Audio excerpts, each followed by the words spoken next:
મારે છે ને ગુજરાતની ભૂગોળ કમ્પ્લીટ થઈ ગઈ છે. તો સૌથી પહેલાં અમારે ગુજરાતની ભૂગોળમાં લેક્ચર આવ્યો હતો કે ભૂગોળનો સામાન્ય પરિચય, જેના માટે 2 લેક્ચર આવ્યા હતા.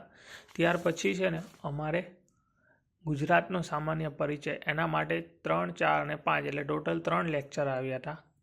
એની પછી આગળ અમારે ગુજરાતના ભૌગોલિક પ્રદેશો, એના માટે 2 જ લેક્ચર આવ્યા હતા, જેમાં કચ્છના ભૌગોલિક પ્રદેશો અને સૌરાષ્ટ્રના ભૌગોલિક પ્રદેશો 1 લેક્ચરમાં પૂરા થઈ ગયા હતા. અને તર ગુજરાતના ભૌગોલિક પ્રદેશ માટે સ્પેસિફિક 1 લેક્ચર આવ્યો હતો આખો. અમારે ઓલમોસ્ટ 1 કલાકના લેક્ચર હોય છે. ગુજરાતના ડુંગરાળ પ્રદેશો, તો એમાં કચ્છના ડુંગરાળ પ્રદેશો માટે 1 લેક્ચર આવ્યો, સૌરાષ્ટ્રના ડુંગરાળ પ્રદેશો માટે 2 લેક્ચર આવ્યા હતા અને તર ગુજરાતના ડુંગરાળ પ્રદેશો માટે પણ 2 લેક્ચર આવ્યા હતા. ત્યાર પછી અમને કચ્છના રણ વિસ્તાર, કચ્છનો જે રણ વિસ્તાર છે એના માટે એક આખો લેક્ચર આવ્યો હતો. પછી નદી તંત્ર, તો કચ્છનું નદી તંત્ર માટે 1 લેક્ચર, સૌરાષ્ટ્રનું નદી તંત્ર એના માટે 2 લેક્ચર અને તર ગુજરાતનું નદી તંત્ર એના માટે 2 લેક્ચરમાં પૂરું ન થયું તો 17નો પાછો ભાગ બીજો પાડ્યો, 17.1 એમ કરીને 3 લેક્ચરમાં પૂરું કર્યું.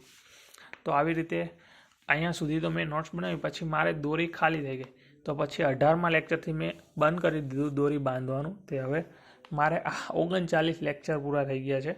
તો અરાઉન્ડ આપણે ગણવી તો 18 થી 38 એટલે 21 લેક્ચર થાય અને આમાં 22 જેવા લેક્ચર છે. આ 22 લેક્ચરનું એમનામ પડ્યું છે. બાકી આમાં હું આવી રીતે અલગ અલગ તાર બી નાખી, જેમ કે દરિયા કિનારો છે.